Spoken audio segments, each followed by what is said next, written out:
A Igreja Cristã Ortodoxa representa um autêntico tesouro de religiosidade e de espiritualidade tradicional. Não precisamos insistir que o termo ortodoxia significa algo como tradição, coisa que se verifica então, muito bem, no rigor da arte sacra visual desta corrente oriental da cristandade, severamente sujeitas a cânones tradicionais. Temos já tratado das grandes divisões da Igreja Cristã, onde a Igreja do Oriente permaneceu mais próxima do mundo greco-romano e, portanto, também da sua riqueza filosófica, sem ignorar, todavia, as inequívocas influências do próprio mundo oriental, incluindo aqui as correntes gnósticas emergentes com o passar dos séculos. E talvez nada seja mais simbólico disto do que a forma do cajado, ou melhor dizendo, o báculo, que as grandes autoridades ortodoxas portam ostentando duas serpentes na sua cabeça. Certamente tem-se aqui um emblemático símbolo do tradicional dualismo gnóstico, tal como do próprio hermetismo, assim como, muito provavelmente, do poder patriarcal, inspirado na história de Moisés e, seguramente, também nos seus próprios poderes mágicos manifestos. Este mesmo espírito gnóstico impediu aceitar certos dogmas irracionais que proliferavam na Igreja do Ocidente, como é o caso do credo mariano e certos aspectos do trinitarismo ocidental, contribuindo assim para o grande cisma de 1054. A gnose sagrada não visa antagonizar outras formas de espiritualidade. Ela apenas trata de incluir conhecimentos técnicos e tal como também busca realizar o budismo tântrico ou vajrayana, aquilo que já acontece de qualquer forma ocultamente quando o espírito opera sobre a matéria, podendo desta forma, a princípio, agilizar melhor os procedimentos. O desenvolvimento dessa gnose naturalmente encontrou, contudo, muitas vezes obstáculos no universo ortodoxo, não raro a partir de discordâncias de Roma. Por outro lado, é importante lembrar, todavia, que a Inquisição nunca penetrou na área da religião ortodoxa, razão pela qual o esoterismo se difundiu também livremente no seio das sociedades laicas e até na própria religião, proliferando a magia, a astrologia e a alquimia. Neste trabalho, trataremos, pois, de explorar este rico universo da gnose ortodoxa cristã. Depois da nossa vinheta. Deixe o seu like, inscreva-se, ative o sininho e compartilhe. Após tratar dos dois pilares mais correntes e conhecidos da sinarquia, que são o poder religioso de um lado e o poder político de outro lado, chegamos naquela realidade que tem o poder de sintetizar e mesmo servir de fonte superior de legitimação dos restantes mediante o exercício do autoconselho e até mesmo da própria iluminação, que é a atividade orientadora dos sábios consumados, tal como profetas evidentes de diferentes ordens, graças aos quais as sociedades têm podido sempre evoluir num sentido mais amplo do termo. Pois este é um tipo peculiar de orientação que eventualmente pode abarcar questões estratégicas muito concretas em conflitos, tal como em termos de orientação e inspiração moral aos soberanos e espiritual aos religiosos.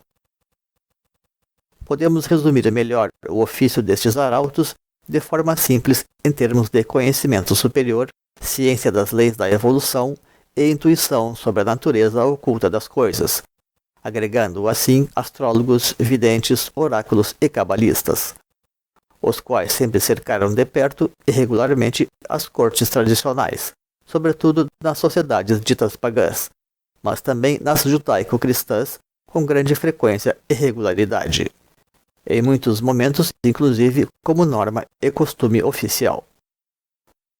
No topo desta cadeia de saberes acha-se então o próprio polo espiritual, o supremo vidente que na prática ocupa, geralmente de modo informal, o posto de representante divino na Terra, na forma dos grandes adeptos de sabedoria. Na base destes conhecimentos, acha-se então a iniciação verdadeira e o espírito de síntese, pelo dom de erguir sobre o destino geral das coisas. Naturalmente, tais espíritos se voltam então para o ocultismo nas suas diferentes ramas, destinadas a forjar os degraus da escada da evolução infinita do espírito.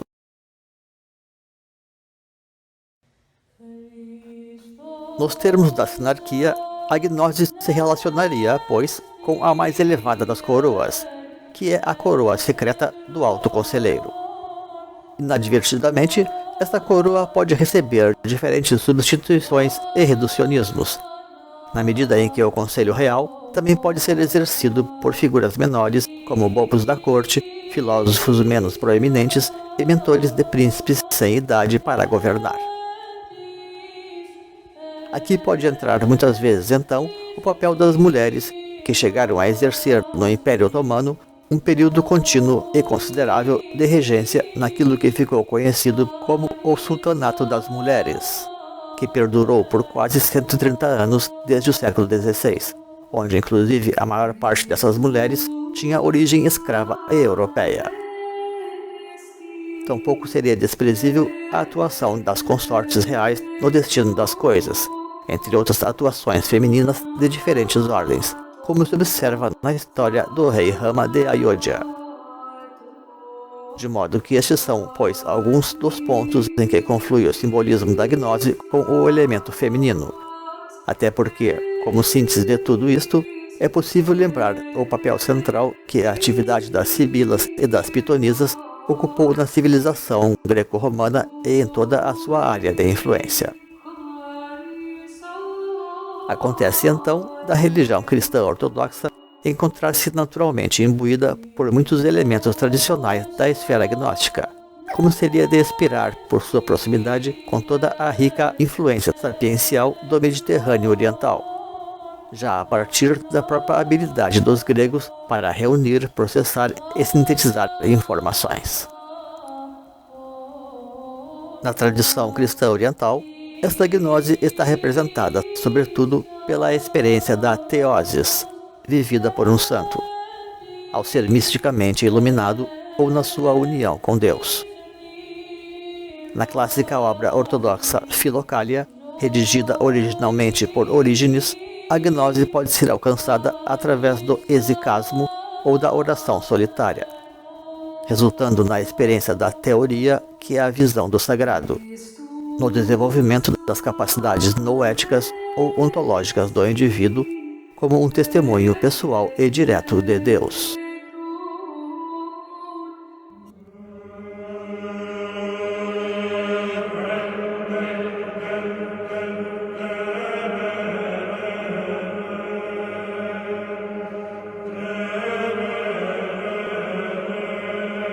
Visando alcançar tudo isto, a Igreja Ortodoxa prescreve 4 degraus de ascese monacal ou cenobita, sempre rigorosamente celibatários para homens e mulheres. As vestimentas de cada um destes graus, sempre na cor preta, modifica todavia, até para ostentar o devido simbolismo que lhes corresponde. São eles: Artiários, o novato, noviço ou postulante, que usa a túnica e o cinto simples de monge. Rassóforo, aquele que usa o véu sobre a cabeça, em sinal de renúncia e humildade. Tavopor significa vestido de cruz, em grego, em função da cruz que leva atada ao peito, num rico simbolismo evocativo da crucificação do Cristo. E, finalmente, megaloschema, que significa o grande hábito em grego, semelhante ao anterior, acrescido, porém, de um escapulário e outros detalhes, onde o mais importante é mesmo o grau de ascese aqui exigido. A hierarquia da igreja exterior, que é a igreja formal, missional, social e administrativa, segue naturalmente outro curso, não muito diferente da católica latina, havendo, porém, maior tolerância aqui para o casamento dos padres. O monge sacerdote também é chamado de hieromonge, dada a sua condição celibatária, havendo da mesma forma os hierodiáconos subalternos. Na Síria, por exemplo, começa pelo diácono e culmina no 6º grau com o patriarca. Vemos então que, neste último, o simbolismo pode trazer uma forte recorrência ao culto seráfico na Igreja da Rússia. E tal coisa reflete em boa parte a própria natureza do canto religioso e da música sacra ortodoxa, evocativa muitas vezes do canto dos anjos. A própria valorização da voz humana ali, tal como do elemento textual da recitação, não é casual. Instrumentos musicais são simplesmente dispensados por não terem alma própria. Ou seja, como na boa ciência mântrica, o importante é que a pessoa mesma seja o instrumento, no caso, a ser operado diretamente por Deus ou seus anjos. Adiante, retornaremos a este tema místico e litúrgico.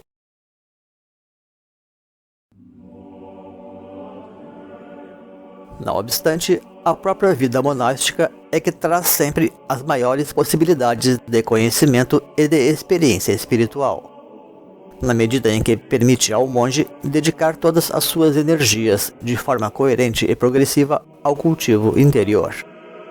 E aqui é preciso lembrar que o monasticismo cristão surgiu e se desenvolveu no Oriente, mais exatamente em torno do Mediterrâneo Oriental, com berço em Alexandria, mas cedo migrando para a Grécia também, como veremos mais adiante, séculos antes de que viesse a se difundir no Ocidente a partir dos esforços de São Bento na Itália. O monasticismo é considerado, com efeito, o próprio coração da espiritualidade católica oriental, havendo tradicionalmente grande presença monástica nas suas igrejas, como uma tradição sempre muito respeitada e uma forma de espiritualidade bem aceita e compreendida. Vale notar então que a Rússia teve também o seu São Bento, na figura daquele que é considerado como o grande educador nacional do povo russo, que foi São Sérgio de Radonezh, no século XIV, tal como o grande reformador da vida monástica na Rússia. Como diplomata e educador, contribuiu no reerguimento cultural e econômico da Rússia após as devastações dos exércitos mongóis, chegando a erguer uns 75 mosteiros com seu exemplo de vida, destacando-se no final o Mosteiro da Trindade, que construiu em plena floresta no norte do país, e que depois se tornou um grande centro russo e símbolo de renovação religiosa e da identidade nacional. Em paralelo a isto, dispensado é dizer de quão todo o simbolismo dos graus superiores da sese cristã oriental está baseado nos relatos da paixão de Cristo. Esta cruz em degraus ilustra, pois, muito bem o espírito gnóstico de buscar a evolução do espírito mediante degraus de autorrealização ou de etapas de comunhão com o sagrado, de modo a ser possível até mesmo comparar muita coisa ao próprio simbolismo maçônico. A cruz ortodoxa, também chamada de cruz bizantina ou de cruz russa, ostenta 3 níveis a exemplo de outras cruzes cristãs. Podemos comparar estas cruzes com símbolos esotéricos como o grande arcano e o chamado selo de Salomão. Certamente, estes 3 níveis podem ser equiparados a muitas e a diferentes realidades do universo e da própria espiritualidade. Na cultura chinesa, temos um importante paralelo no símbolo Wang do polo espiritual ou do homem universal.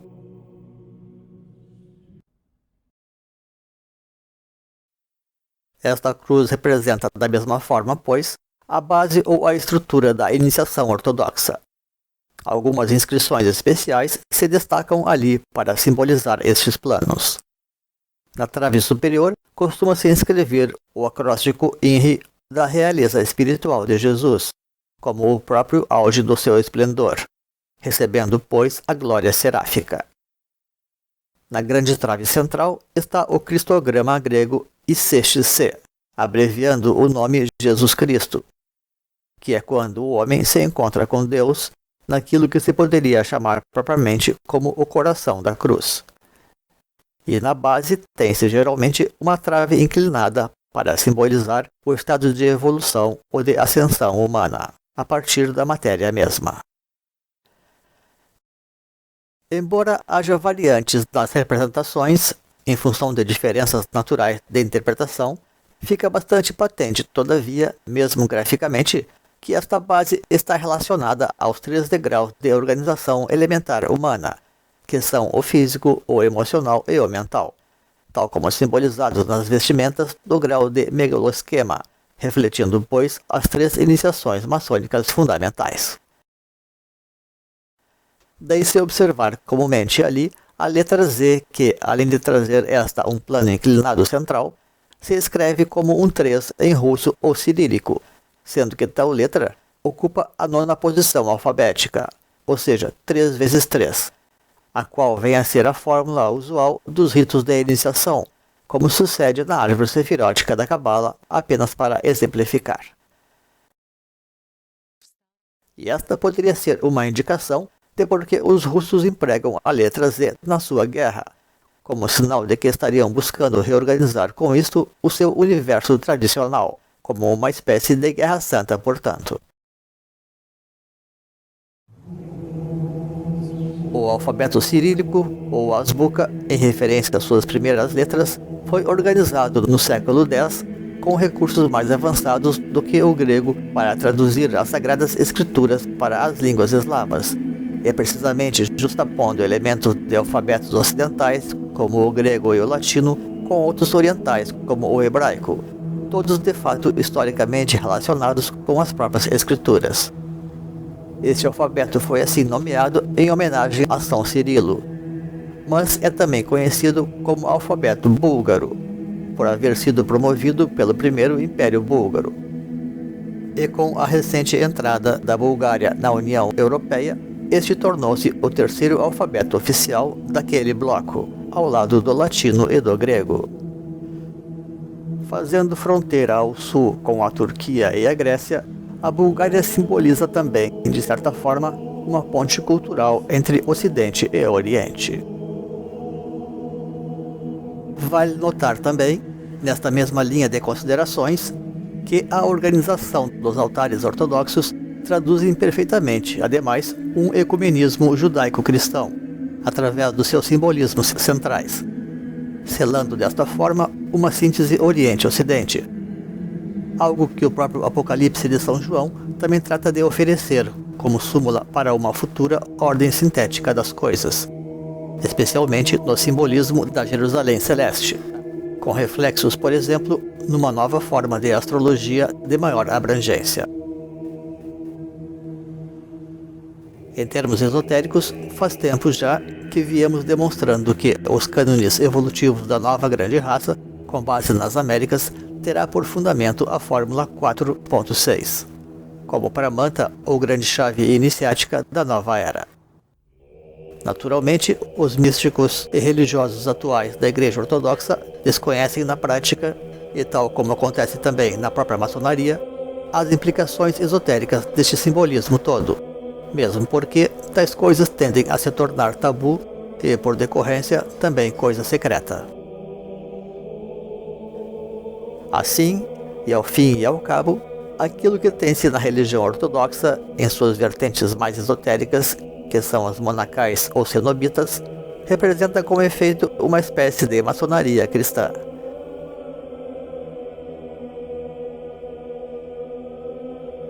E novamente, o ambiente monástico representa o contexto ideal para avançar ao máximo e sem distrações ou perda de tempo nestes conhecimentos superiores.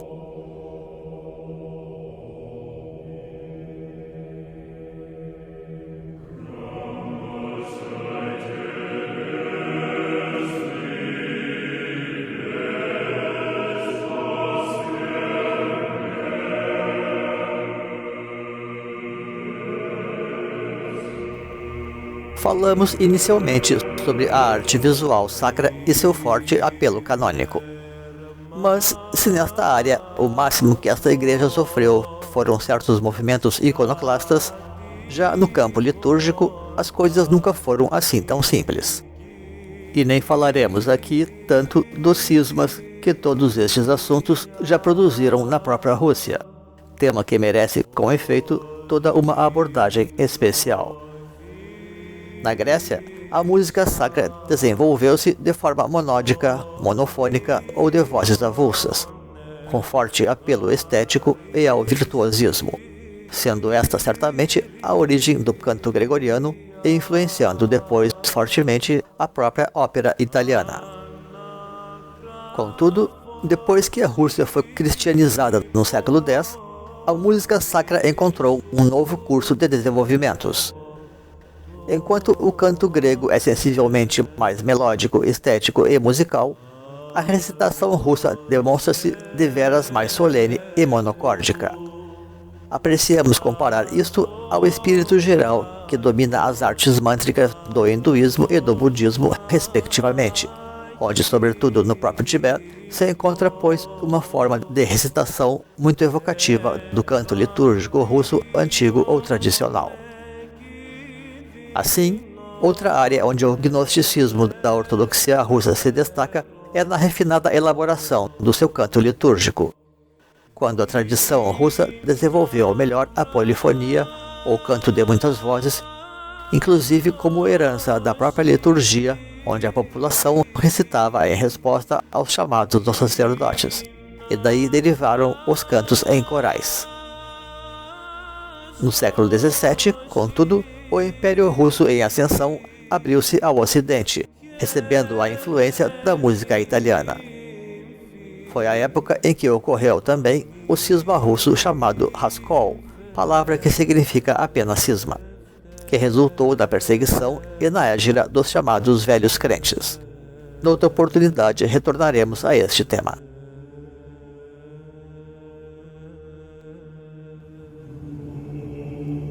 De modo que pode ser interessante pesquisar onde realmente podemos encontrar a verdadeira ortodoxia do chamado mundo ortodoxo. Nos últimos séculos, vários pesquisadores trataram de recuperar a verdadeira ortodoxia russa, inclusive na música clássica, com destaque para nomes conhecidos como Tchaikovsky, revelando toda a força ancestral da arte sacra russa. Em termos propriamente ortodoxos, na Igreja Búlgara, cuja cultura já referenciamos mais acima, e nada casualmente como as próprias origens do alfabeto cirílico, as características tradicionais do canto bizantino estariam ainda muito preservadas. Após observar o quão simbólico resulta o nome de Sofia para a capital da Bulgária, palavra sempre relacionada à gnose, como na célebre obra Piste Sofia, lembrando também a igreja ou mesquita Hagia Sofia de Constantinopla, importa saber que os cantos locais são realizados em eslavo eclesiástico, e que os regimes comunistas que assolaram a região jamais chegaram a abolir a Igreja Católica Búlgara. Talvez por esta razão, o canto religioso búlgaro seja realmente um dos que melhor preservem o autêntico espírito antigo bizantino, com sua profunda riqueza esotérica mântrica.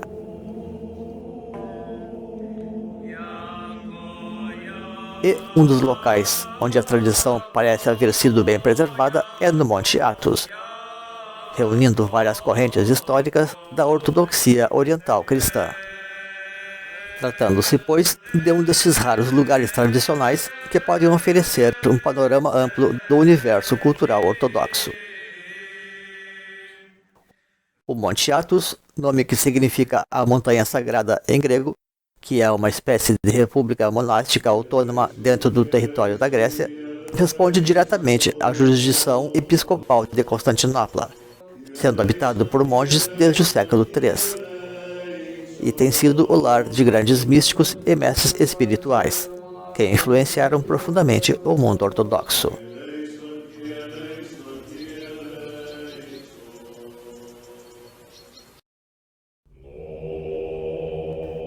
Situado numa península ao norte do país, cujo cume alcança os seus 2.030 metros de altitude, esta cadeia de montanhas reúne hoje uma vintena de mosteiros, incluindo alguns provenientes de países ortodoxos orientais, como a Rússia, Bulgária, Romênia e Sérvia.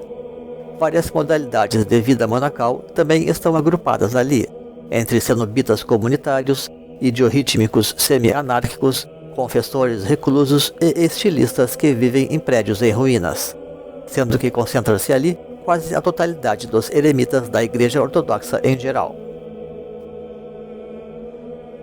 O Monte Athos atua, pois, como um autêntico polo de espiritualidade, sendo bastante representativo tanto para fomentar sínteses como para oferecer um retrato fiel do conjunto da religião ortodoxa.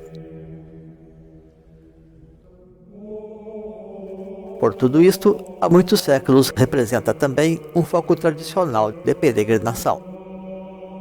As visitações e estadias no local são todavia restritas, com preferência para visitantes ortodoxos, e não se admite o acesso a mulheres, o que não deriva de qualquer preconceito, mas da preservação da própria espiritualidade e celibato dos monges.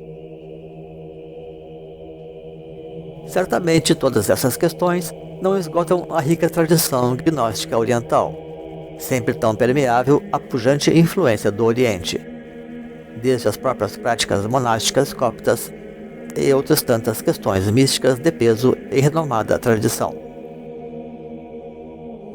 A proximidade com as religiões orientais, sobretudo o budismo, parece ter levado para a ortodoxia russa elementos semelhantes ao modo de tânicas e símbolos análogos ao do Vajra, tão comuns na vizinha Mongólia.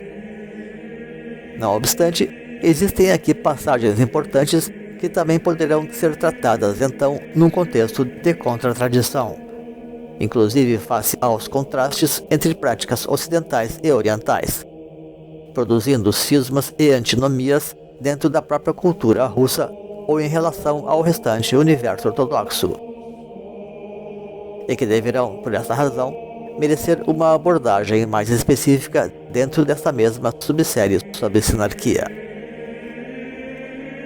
Para concluir o nosso tema, também nesta mesma linha, toca dizer que a gnose russa segue naturalmente uma via tradicional, mas paralela à ordem de Estado e Igreja, encontrando expressão também nas seitas e heresias que sempre floresceram fortemente na Rússia, não raro alvos de polêmicas, sejam em alianças com os poderes centrais ou em conflitos mais ou menos abertos, envolvendo por vezes nomes famosos como os já mencionados Rasputin e atualmente o de Dugin, e merecendo da mesma forma uma abordagem especial.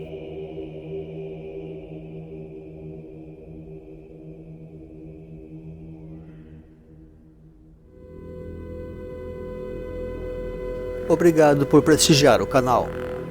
E se gostou deste vídeo, deixe o seu like para que o nosso trabalho possa crescer e alcançar mais pessoas.